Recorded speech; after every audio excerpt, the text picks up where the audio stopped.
Assalamualaikum teman-teman, apa kabar semua? Semoga teman-teman dalam keadaan sehat walafiat serta dalam lindungan Allah Subhanahu wa taala ya. Amin. Teman-teman kelas 4. Seperti biasa, sebelum memulai sentra, kita berdoa dulu ya. Bismillahirrahmanirrahim. Rabbi zidni ilma warzuqni fahma birahmatika ya arhamar rahimin. Amin. Oke teman-teman, alhamdulillah kita diberi rezeki umur yang panjang ya, diberi kesempatan untuk bisa bertemu lagi di bulan suci Ramadan ya, bulan yang penuh berkah, yang penuh ampunan ya, bulan yang dimana kita dilipat gandakan ya segala amal kebaikannya ya. Jadi teman-teman harus tetap semangat untuk menjalankan ibadahnya ya, baik itu ibadah puasa, sholat, dibaca kembali Al-Qur'annya ya, tadarus kembali ya, dan ibadah-ibadah lainnya ya. Nah, tema Ramadan kali ini kita akan membahas topiknya itu adalah tentang makanan dan minuman yang sehat ya, yang baik kita konsumsi selama bulan Ramadan ya.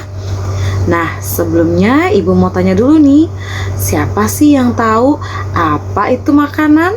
Ibu jelaskan ya. Makanan adalah zat yang dimakan oleh makhluk hidup, seperti kita contohnya adalah manusia, untuk mendapatkan nutrisi yang kemudian diolah menjadi energi ya.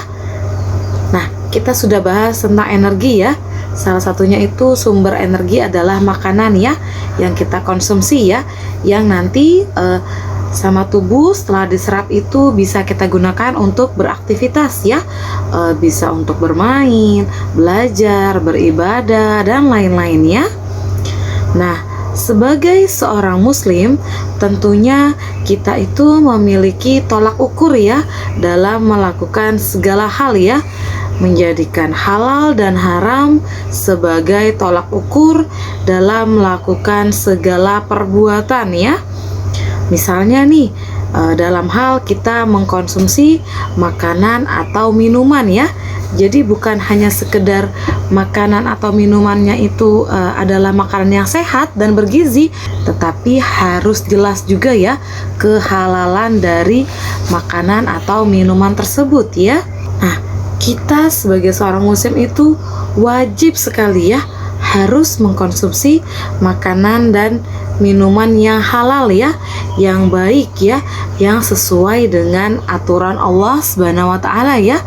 Karena semua yang halal itu adalah yang terbaik ya teman-teman ya.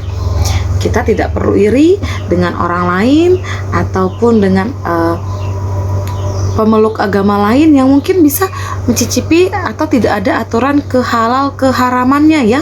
Allah itu Maha Pengasih dan Maha Penyayang ya, sehingga membuat aturan untuk hidup kita secara detail ya, sampai untuk makanan dan minuman ya, karena itu akan berpengaruh ya terhadap hal-hal yang akan kita jalani ya. Semakin halal, semakin bergizi yang kita konsumsi atau kita makan, maka akan semakin bagus untuk tubuh kita ya, akan semakin sehat ya, dan kita akan semakin bersemangat dalam menjalankan aktivitas kita sehari-hari ya.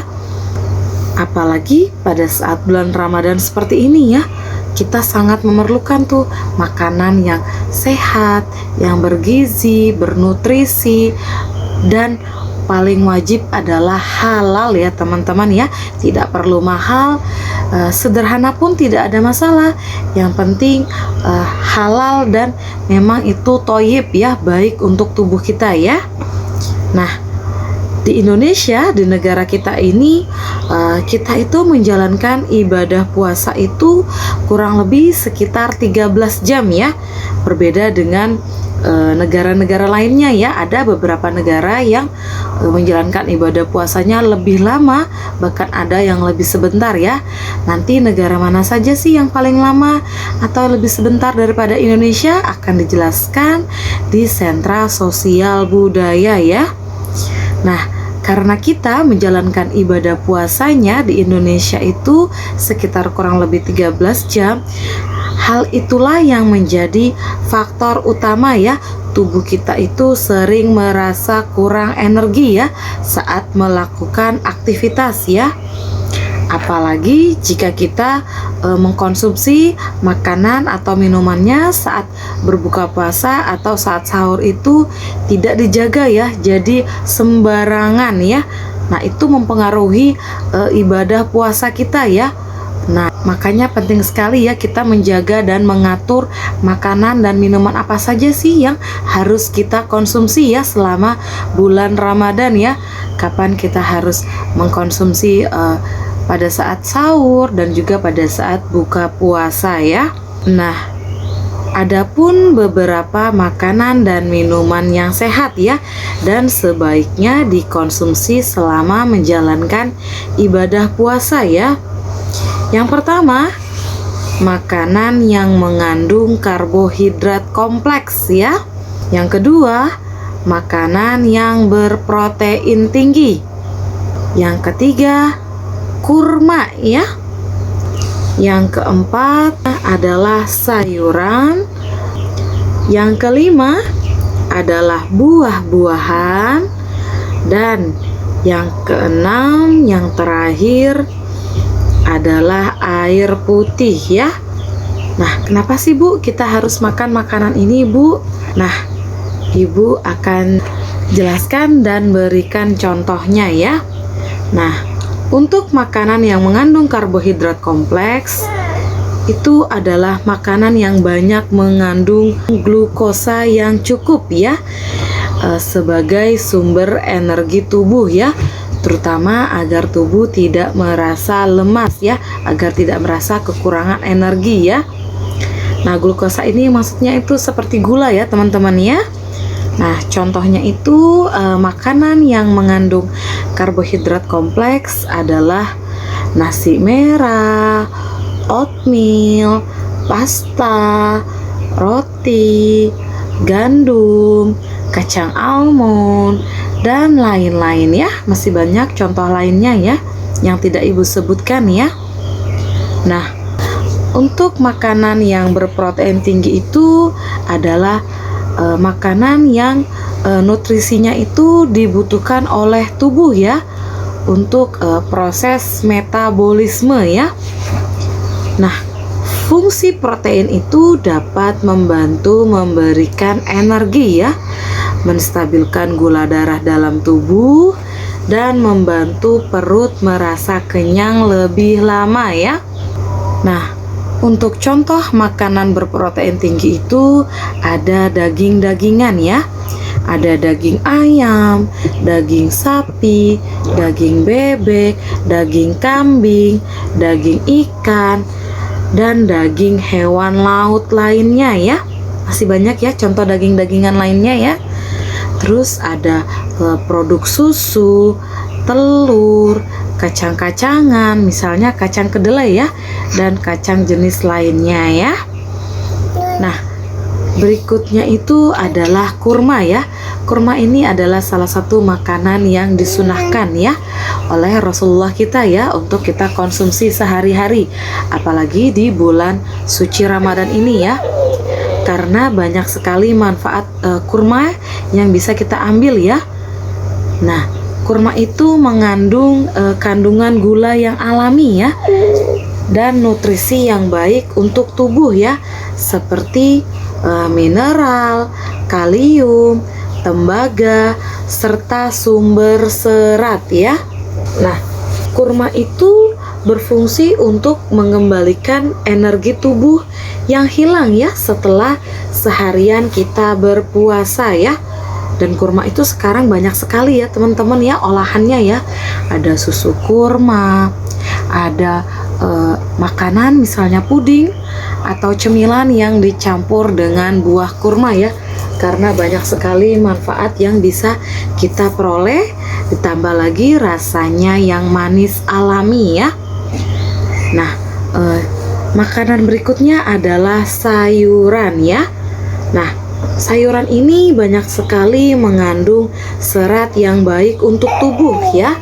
Contohnya itu ada brokoli, ada bayam, ada wortel, ada tomat, dan sayur-sayuran lainnya ya. Nah, sayuran itu berfungsi untuk menjaga sistem kerja usus ya, mengontrol kadar kolesterol dalam darah, dan membantu mencukupi kebutuhan cairan tubuh ya. Makanan berikutnya adalah buah-buahan ya. Nah, buah-buahan ini merupakan sumber vitamin dan mineral yang tinggi ya, yang baik untuk tubuh ya. Nah, adapun contoh dari buah-buahan ini ya, ada apel, ada anggur, ada semangka, ada pir, ada melon, dan ada buah-buah lainnya ya. Nah, buah itu juga berfungsi untuk membantu mencukupi kebutuhan air ya selama bulan puasa ya, dan menjaga kesehatan tubuh ya. Nah, yang berikutnya adalah air putih ya. Nah, air putih ini paling penting ya teman-teman ya. Nah, karena air putih ini membantu tubuh terhindar dari dehidrasi ya, atau kekurangan cairan tubuh ya, apalagi selama kita menjalankan ibadah puasa ya. Ini mengkonsumsi air putihnya harus dijaga ya teman-teman pada saat buka puasa dan sahur ya. Nah, air putih itu juga membantu menjaga suhu tubuh dan mengatur fungsi tubuh ya, karena memang tubuh kita ini terdiri paling banyak itu dari air ya teman-teman ya. Nah, selama puasa sebaiknya minum 2 gelas air putih saat sahur, 2 gelas air putih saat berbuka puasa, dan 4 gelas air putih di antara keduanya ya. Jadi di antara buka puasa dan sahur ya. Nah, adapun beberapa makanan dan minuman yang sebaiknya dihindari untuk dikonsumsi ya ketika sahur ya. Bukan tidak boleh, tapi dihindari dulu ya, biar ibadah puasa kita lebih lancar ya. Yang pertama adalah makanan yang banyak mengandung gula yang tinggi ya. Nah, kenapa sih? Karena makanan tersebut dapat menyebabkan proses pembakaran di dalam tubuh itu terjadi lebih cepat ya, sehingga kita akan mudah merasa lapar saat berpuasa ya, dan dapat menyebabkan timbulnya penyakit diabetes ya. Nah, contoh makanan yang mengandung gula yang tinggi itu adalah kue-kue, roti, biskuit, dan minuman manis lainnya ya.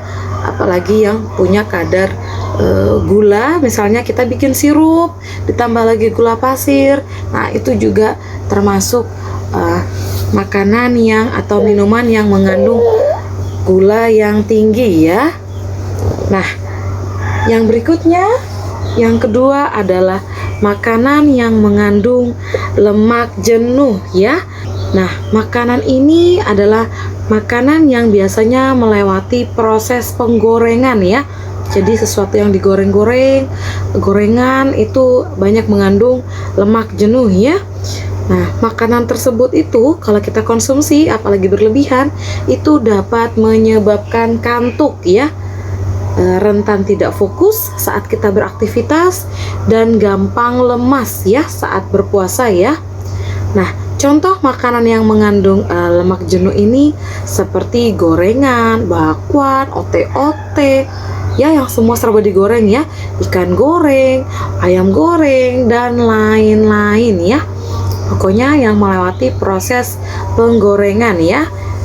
Nah, berikutnya adalah makanan atau minuman yang mengandung kafein yang bersifat diuretik ya, yang dapat mempercepat pengeluaran cairan tubuh ya, sehingga tubuh mudah merasa dehidrasi, insomnia atau susah tidur ya, dan mengalami kegelisahan ya.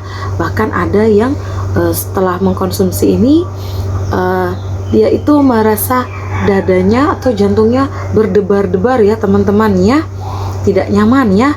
Nah, adapun contoh makanan atau minuman yang berkafein adalah kue kering, croissant, kopi, dan lain-lain ya. Jadi tidak hanya kopi yang hitam, kopi-kopi yang lainnya itu juga mengandung kafein ya, tapi ada yang kadarnya tinggi, ada yang rendah ya. Nah, dari sini Ibu harap teman-teman sudah mulai memahami materi yang Ibu berikan ya. Jika ada yang kurang jelas, minta bantuan kepada pendampingnya di rumah ataupun orang tuanya di rumah untuk menghubungi Ibu via WhatsApp ya. Oke teman-teman, pesan Ibu tetap di rumah, jaga kebersihan, jaga kesehatan ya, diperbanyak dan dijaga kualitas ibadahnya ya, agar kita tidak kehilangan amalan-amalan baik serta manfaat nikmatnya beribadah di bulan suci Ramadan ini ya. Oke, Ibu akhiri dengan kafaratul majelis. Subhanakallahumma wa bihamdik, asyhadu alla ilaha illa anta, astaghfiruka wa atubu ilaihi, walhamdulillahi rabbil alamin. Amin. Oke teman-teman, sampai ketemu lagi di Sentra Sains berikutnya. Assalamualaikum warahmatullahi wabarakatuh.